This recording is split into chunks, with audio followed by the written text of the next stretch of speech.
Rock final boss war games match में अपनी entry मार रहा है। और हाँ, आज इस वीडियो में ऐसा कुछ होने वाला है जो कि पिछले 7 सालों में इस चैनल पे तो मैंने नहीं किया। Okay, hello chatters, my name is Rohit and you are watching Wrestle chatter.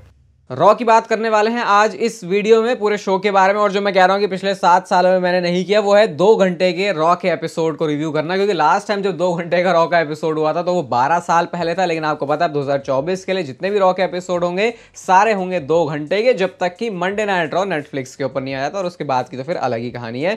सबसे पहले जो आज मंडे नाइट रॉ की स्टार्टिंग है, वो रिंग के बीच में जो नाच रही थी उसके बारे में बात नहीं करूंगा भाई, मेरा दिमाग ही खराब हो जाता है। सीएम पंक से मेरे लिए मंडे नाइट रॉ की शुरुआत हुई थी। और सीएम पंक की आज हालत देख के आपको साफ साफ दिख जाएगा भाई इस बंदे ने क्या डिलीवर किया है बैड ब्लड में। बंदे की इतनी फटी हुई है ना कि वो कहता है कि यार मैं रिंग में भी नहीं जाऊंगा, मैं बस यहीं पे आ जाता हूं क्योंकि मेरे को तुम लोगों को मतलब तुम लोगों के सामने आना था। मतलब वो दिखा रहे होते भाई कि देखो मैंने मैच किया लेकिन फिर भी मुझे तुम लोगों के सामने आना है। और यहां पे बोलते हैं कि मुझे नहीं पता कि मेरा आगे फ्यूचर क्या है। मैंने बोला था कि मेरे अंदर 0 हेल इन अ सेल मैचेस बाकी हैं और मैं बिल्कुल सही था। वो बोल रहे थे भाई मेरी हालत ही देख लो क्या हुआ है मेरे साथ। और वो 3 लोगों को, मतलब 3 ग्रुप ऑफ पीपल को थैंक यू करना चाहते हैं। और वो पहले लोग थे वो फैंस जिन्होंने इतने टाइम से सपोर्ट किया है सीएम पंक को। कहते हैं मैं 7 साल से गायब था, तुमने मेरा स्टिल नेम चैंट किया, 3 साल मेरे को वापस घर आने में लगे, यानी कि वो ऑल एलिट रेसलिंग में थे ना, क्योंकि इसलिए वो बोल रहे थे। लेकिन फिर भी तुम लोगों ने मुझे सपोर्ट किया। फिर दूसरे वो लोग जो कि वीकली बेसिस पर जिनके साथ सीएम पंक मिलते हैं, जो उनको आगे बढ़ाते हैं उनकी लाइफ में। और तीसरे लोग मेरे हेटर्स, जो मैं उनकी हेट को कैश में बदल रहा हूं। ये बंदे मेरे पे डाउट करते रहते हैं और मैं चाहता हूं कि मेरे पे डाउट करते भी रहे, मैं इसी तरीके से आगे बढ़ता रहूंगा। वो बोलते हैं ठीक है मेरा घर जाने का टाइम, अपनी वाइफ से मिलूंगा, बात करूंगा, थैंक यू करके। ऐसे भी उन्होंने किया जो कि मतलब रोमन रेंस को एक्नॉलेज करना नहीं था भाई, वो भी सीएम पंक का खुद का स्टाइल है। अब जब सीएम पंक वहां से निकल रहे होते हैं, सेथ रॉलिंस का थीम सॉन्ग हिट होता है। और सेथ रॉलिंस का थीम सॉन्ग हिट हुआ तो सीएम पंक तो अपने बड़े दर्द में, गुस्से में, मतलब अजीब से थोड़े मूड में है। मैच जीतने के बाद भी उनको ऐसा लग नहीं रहा कि वो जीते हैं, क्योंकि उनकी बैंड इतनी बज गई है। सेथ रॉलिंस के सामने खड़े होते हैं, मतलब बिल्कुल आमने सामने खड़े हो गए दोनों। और सेथ रॉलिंस अपने अलग मूड और वाइब में है, क्योंकि पिछले हफ्ते तो उन्होंने ब्रॉन्सन रीड को तोड़ा था वो एक स्टॉम्प के साथ। तो थोड़ा सा सेथ रॉलिंस, मतलब ज्यादा कुछ नहीं हुआ, बस धक्का दे के चले गए हैं। और ये चीज आई थिंक टीज कर रही है डब्ल्यूडब्ल्यू रेसलमेनिया के मैच के लिए, क्योंकि इस साल रेसलमेनिया में भी होना था लेकिन वो मैच हो नहीं पाया। बट शायद अब डब्ल्यूडब्ल्यू इसको इस तरीके से टीज करे तो सीएम पंक तो हो लिया, यहाँ से वो चले जाते हैं। सेथ रॉलिंस आते हैं रिंग में और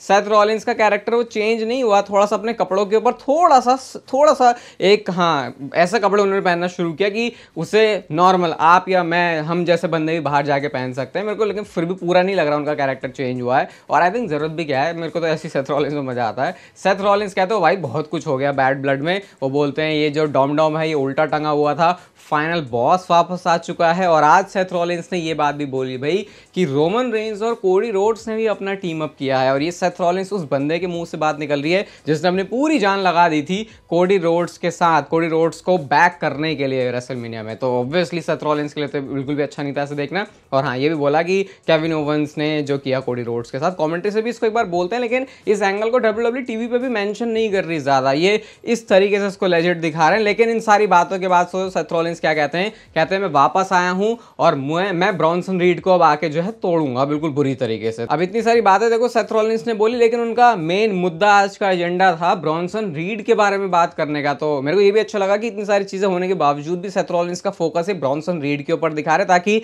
इस फ्यूड के बारे में भी लोग ज्यादा केयर करें। और ऑब्वियसली वो कर भी रहे हैं, वो पहले क्लियर कर देते हैं कि आज ब्रॉन्सन रीड नहीं है। और देखो ये लाइन पहले ऐसा लगेगा कि क्या बोलने की जरूरत थी, लेकिन इससे फिर वो जो फैंस की एक्सपेक्टेशन है ना, वो ऐसे नहीं होती कि अब आके कुछ होने वाला है यहाँ पे। वो सिर्फ सुनते हैं सेथ रॉलिंस को, और इसलिए ऐसी लाइंस वर्क करती है कि देखो जिस बारे में बात कर रहे हो बंदा है नहीं, सेथ रॉलिंस ने पहले ही बता दिया। वो कहते हैं कि देख भाई तू पॉपुलर होना चाहता है, तू चाहता है कि लोग तेरा नेम जाने, तो वो 6 सुनामी पढ़ने के बाद मुझे तो तेरा नाम अच्छी तरीके से पता है, मैं तुझे दूंगा 15 मिनट। 15 मिनट देने के मतलब कि एक मैच की बात कर रहे थे।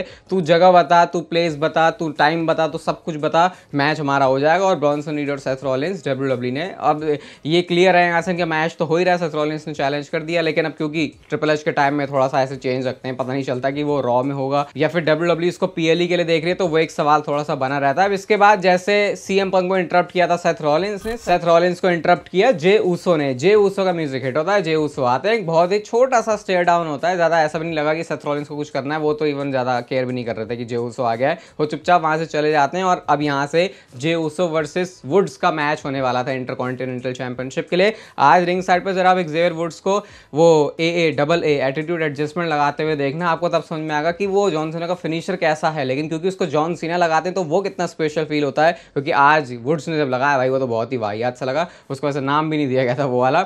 ईट पंचेस थे यहाँ पे, टॉप रोप से जाके वुड्स कुछ तो कर रहे थे, सुपर किक मारी, स्प्लैश मारा, पिन किया, बहुत इजीली जे ऊसो ने चैंपियनशिप रिटेन कर ली। और अब कुछ यहाँ पे ऐसा हुआ जो मैंने एक्सपेक्ट नहीं किया था।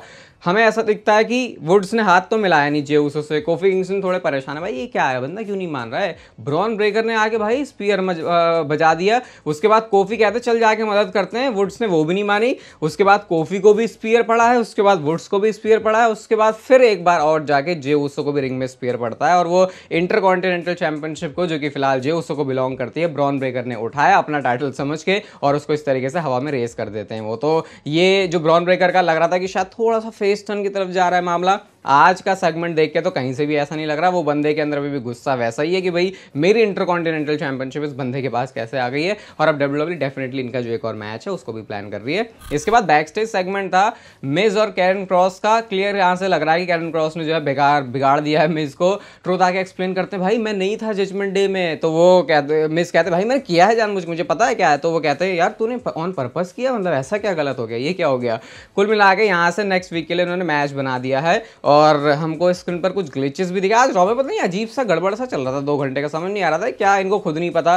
बीच में काफ़ी सारा मतलब काफ़ी जो मतलब एक जो स्मूथ होता है ना, आज मुझे मंडे नाइट रॉ वैसे तो फील हुई नहीं है। और ऊपर से फिर बीच में वो कमर्शियल भी, ऐड भी, वो वाला सारा जो सीन है वो भी चल रहा था। ग्लिच था यहाँ पे वाइट 6 का, तो अब शायद हो सकता है इस चीज़ में इन्वॉल्व हो सकते हैं। इसके बाद आता है good old fashioned Donnybrook match. और इस मैच में वही है, बैरल सारे होते हैं, काफ़ी मजबूत सी लकड़ियों का यूज़ किया जाता है इस मैच में। क्रिकेट बैट के साथ जो पीट डन है वो अपनी एंट्रेंस करते हैं। और एक वो टोर्नेडो डीडीटी जो मारी थी भाई, वो बैरल का यूज़ करके पीट डन है, वो भी अच्छी थी। आपको सुपर प्लेक्स भी दिखेगा इसमें। और 9 बीट्स लगाते हैं शेमस। और उसके बाद ऊपर से वाइट नॉइस लगाया उन्होंने, बैरल पे सबसे ऊपर चढ़े हुए थे और उसी के साथ वो पीट डन को लेके भी गिर जाते हैं। बहुत खतरनाक सा स्पॉट था वो। क्रिकेट बैट से पीठ में भी मारा उन्होंने, पीट डन ने जिप टाई लगा दी। अब जिप टाई लग गई, सोचो हाथ पूरे ऐसे पीछे बंधे हुए, तो क्या लगेगा, बंदा क्या कर सकता है। उसके बावजूद भी, क्योंकि शेमस के तो सिर्फ पैर चलते हैं, उन्होंने हाई नी मारी, उसके बाद उन्होंने ब्रो किक मारी और मारने के बाद उन्होंने ऐसी उसी हालत में ऐसे ही पिन कर दिया भाई। तो वो भी बड़ा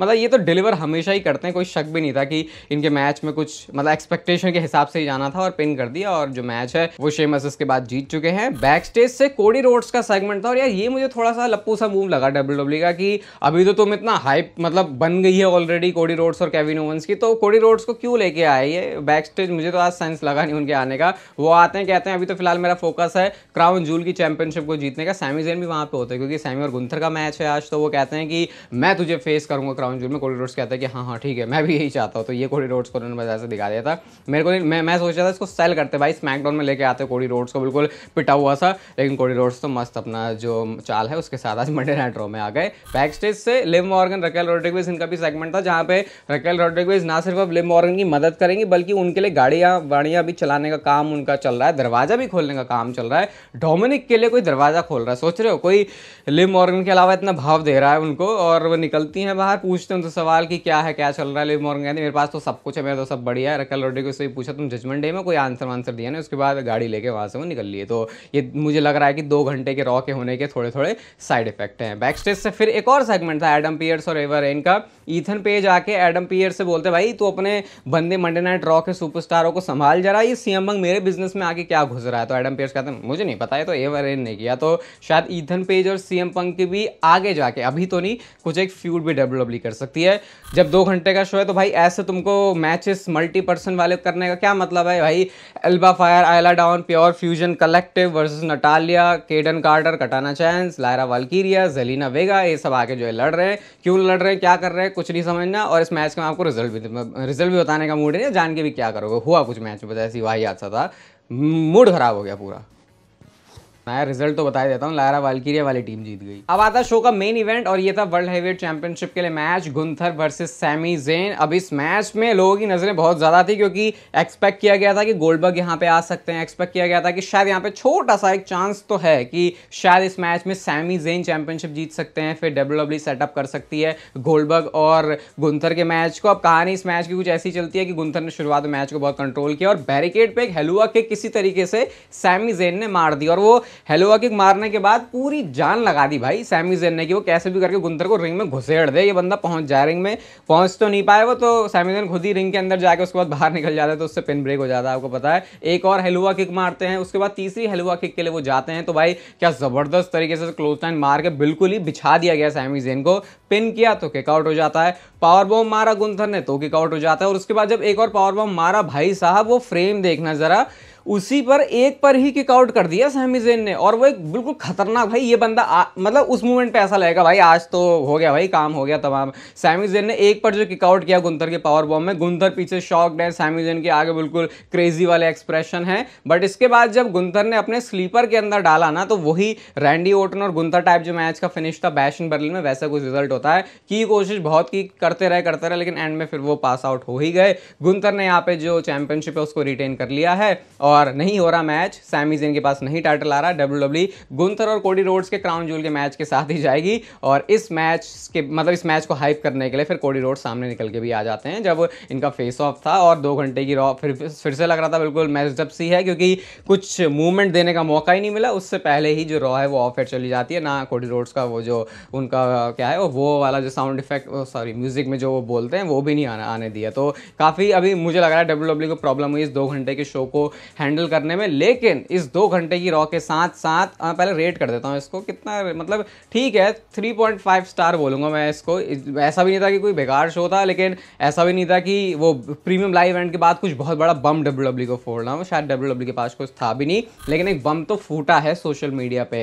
रॉक बिल्कुल लाइव गए थे इंस्टाग्राम पे, हमने बहुत सारा कंटेंट देखा जो कि रॉक बोल रहे हैं, हालांकि कुछ उससे क्लियर चीज़ हमको पता नहीं चली, लेकिन एक अलग वीडियो अब आई है सामने जो कि उस वीडियो का पार्ट नहीं है। और यहाँ पर रॉक भाई पूरा एक तरीके से खुल्लम खुल्ला ही बोल रहे हैं कि वो क्या सोचते हैं चीज़ों के बारे में, बिना कुछ बोले भी, जो कि अब तक रॉक ने किया है। वो कहते हैं कि रॉक क्या सोचता है इस बारे में कि कोडी रोड्स स्टिल चैंपियन है, रॉक क्या सोचता है इस बारे में कि रोमन रेंस ने कोडी रोड्स के साथ अपनी टीम बना ली है, और रॉक क्या सोचता है ब्लड लाइन के बारे में, क्या उसे फील होता है, ऐसे करके उन्होंने बोला। और साथ में बोलते हैं it could be a civil war. अब आपको पता ही है आगे है WWE का सर्वाइवर सीरीज वाला शो, जहां पे वॉर गेम्स की थीम के साथ होता है। और ये WWE के वर्ड्स के ऊपर भी ध्यान रखना भाई, ये जिन चीज़ों को बोलते हैं किसी एक रीजन की वजह से बोलते हैं। तो क्या यहाँ से रॉक ये हिंट कर रहे हैं कि भाई उनकी एंट्री हो रही है सर्वाइवर सीरीज के वॉर गेम्स वाले मैच में, क्योंकि ये तो हम बहुत टाइम से रूमर्स में सुन भी रहे हैं कि एक गुड ब्लड लाइन और बैड ब्लड लाइन होगा, और फिर शायद बैड ब्लड लाइन को रॉक चला रहे हैं। तो यहाँ से तो भाई जो सर्वाइवर सीरीज तक का गेम है बड़ा इंटरेस्टिंग होने वाला है।